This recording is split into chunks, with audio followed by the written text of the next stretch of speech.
Election commission of Pakistan की पंजाब और KP assembly की तहलील के कई दिनों के बाद 20 दिन गुजर जाने के बावजूद अभी तक इलेक्शंस की तारीख ना देना यकीनन एक बहुत बड़ा मसला बन गया है। और इस हवाले से सूबाई गवर्नर्स दोनों जो हैं उनकी एक अपनी पोजीशन है, लेकिन आज आइनी मुताल्लिका शिक को इख्तियार करते हुए सदर पाकिस्तान डॉक्टर आरिफ अलवी ने आज इलेक्शन कमीशन को एक तंबीही मरासला जारी किया है, जिसमें उनसे कहा गया है कि फ़ौरी तौर पर इलेक्शन की तारीख का ऐलान किया जाए और आइन की मुताल्लिका शिकों पर फ़ौरी अमल दरामद किया जाए, वरना इलेक्शन कमीशन ऑफ पाकिस्तान आइन की खिलाफ वर्जी का मुर्तकिब होगा। सदर पाकिस्तान ने बराह रास्त आज इलेक्शन कमीशन को कहा है अपनी आइनी जिम्मेदारी को अदा करते हुए कि इलेक्शन की तारीख का ऐलान करे।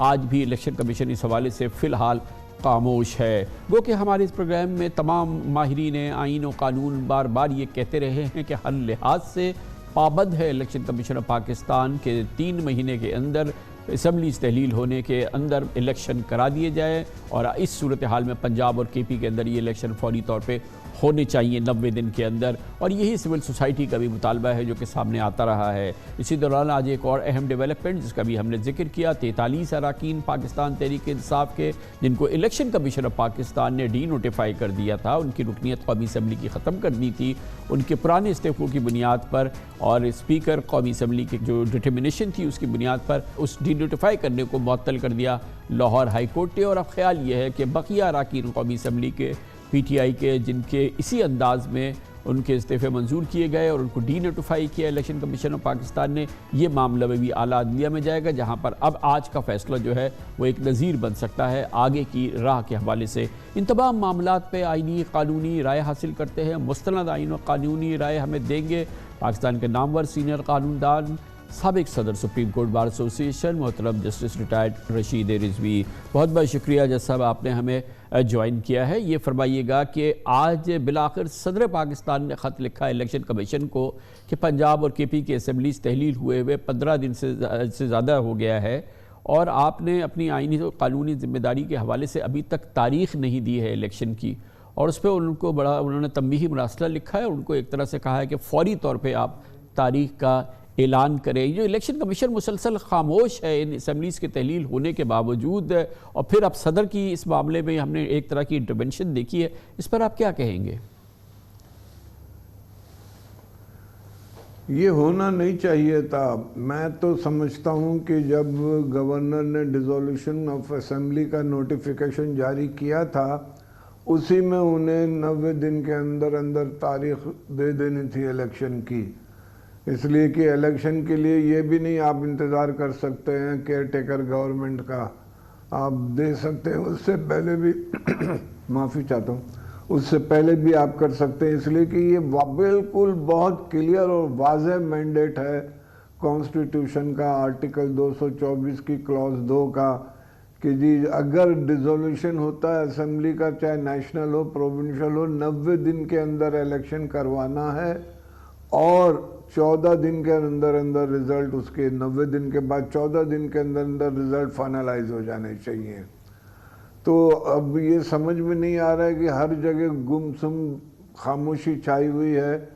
इसमें इलेक्शन कमीशन को भी स्टैंड लेना चाहिए, गवर्नर्स को भी स्टैंड लेना चाहिए। अगर इस तरह से आइन का वॉलेशन होता रहा तो हम लोग जो चिल्ला रहे हैं इतने सालों से आइन की बालादस्ती, कानून की बालादस्ती है, वो तो ख़त्म हो गई है। तो सर ये जो आज सदर ममलकत को ख़त लिखना पड़ा और उस पर उन्होंने इलेक्शन कमीशन को बराह रास्त मुखातिब किया है, और जिसके लिए शायद इससे पहले ये राय भी आई थी कि अब अगर गवर्नर नहीं दे रहे, इलेक्शन कमीशन नहीं दे रहे, तो सदर पाबंद करे। तो ये फरमाइएगा कि सदर ने आज तो ये हुक्म दिया, उस पर अमल दरामद कितना लाजिम है, और क्या अगर इसके बावजूद इलेक्शन कमीशन अपनी जिम्मेदारी अदा नहीं करता तो क्या सदर इलेक्शन की तारीख दे सकते हैं? नहीं, सदर के जो इख्तियारात हैं आइन में, उसमें ये नहीं है कहीं कि वो इलेक्शन की डेट दे सकते हैं। इलेक्शन की डेट या तो governor at the time of dissolution of assemblies दे सकता है, या प्रेसिडेंट अगर नेशनल असेंबली डिसॉल्व कर रहा हो तो वो दे सकता था नेशनल असेंबली का।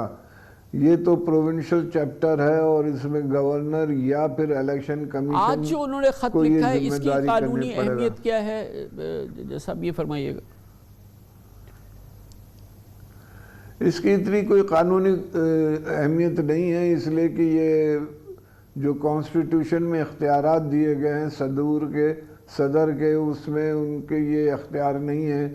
ये तो बुनियादी तौर पे एक रिमाइंडर है कि जी आप कॉन्स्टिट्यूशन मैंडेट को अमली जामा पहनाएं। ये असल में आना था प्राइम मिनिस्टर की तरफ से। प्राइम मिनिस्टर चूँकि चीफ एग्जेक्टिव है इस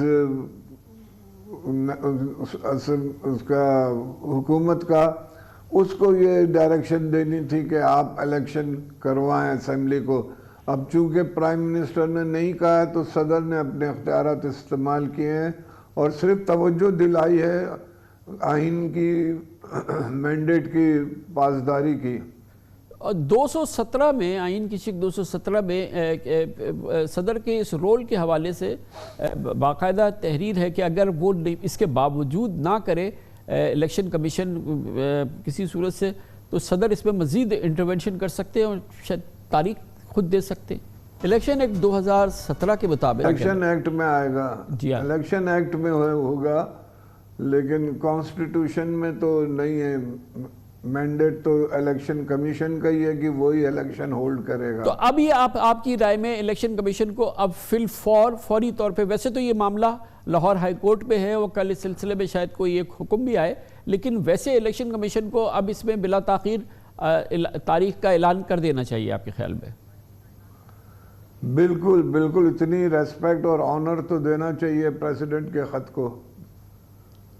अच्छा, ये फरमाइएगा कि इसी के साथ एक और अहम मसला सामने आया है कि जो PTI के 43 अरकान कौमी असम्बली हैं, जिनके बारे में स्पीकर की राय थी कि वो एक एक को सुनेंगे और ये यकीनी बनाएंगे कि उसने अपने हाथ से तहरीर किया है, मगर अचानक उन्होंने उनके अरकान के इस्तीफ़े मंजूर कर लिए थे और फिर उसी दिन चंद घंटों के अंदर इलेक्शन कमीशन ने इन तमाम अरकान को डी नोटिफाई कर दिया था। आज इस पर बड़ी कार्रवाई की है लाहौर हाई कोर्ट ने और इलेक्शन कमीशन के इस हुक्म को मुअत्तल कर दिया है। और अब ख्याल ये है कि जो बकिया अरकान कौमी असम्बली जिसमें इलेक्शन जो स्पीकर साहब का अपना तफवीज़ करदा निज़ाम था, जिसके तहत उन्होंने कहा था कि मैं एक एक रुकन को खुद सुनूंगा, देखूंगा, फिर फैसला करूंगा, तो वो उस पर क्योंकि इस तरह का ये फैसला आ गया है, तो क्या ये दूसरे जो लोग हैं अब वो जब जाएंगे अदालत में तो ये नज़ीर तो बन जाएगा आज का फैसला?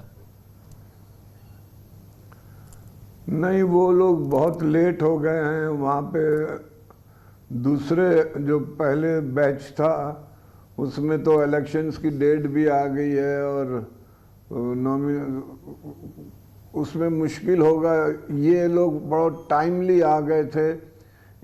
ये जो दो आज के जो पिटिशनर्स थे कल जिनका ऑर्डर हुआ है, वो मैं समझता हूँ कि उनका केस ज़्यादा बेहतर है बनिस्बत पहले वालों से।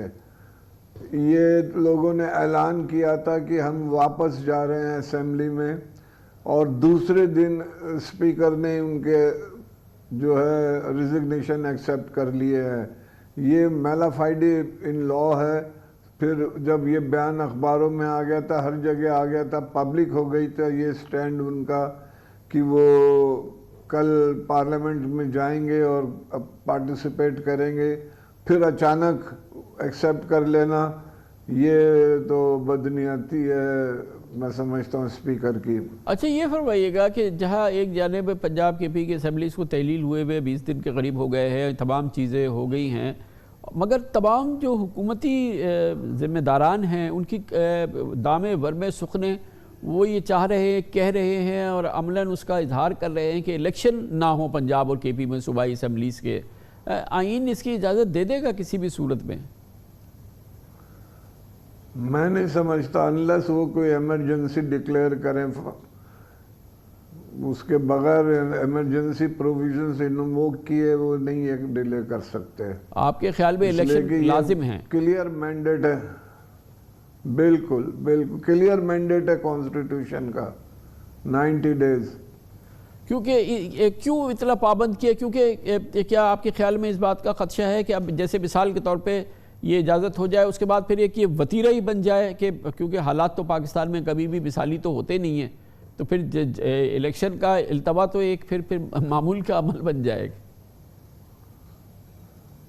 नहीं, वही बात हुई ना जो ज़ियाउल हक साहब ने किया था कि पहले एहतसाबी अमल और ये कहें कि जी पहले माशी हालात सुधर जाएं फिर इलेक्शन कराएंगे। वो कहते थे एहतसाबी, तो आप में और एक मिलिट्री डिक्टेटर में क्या फ़र्क रहा? बहुत शुक्रिया।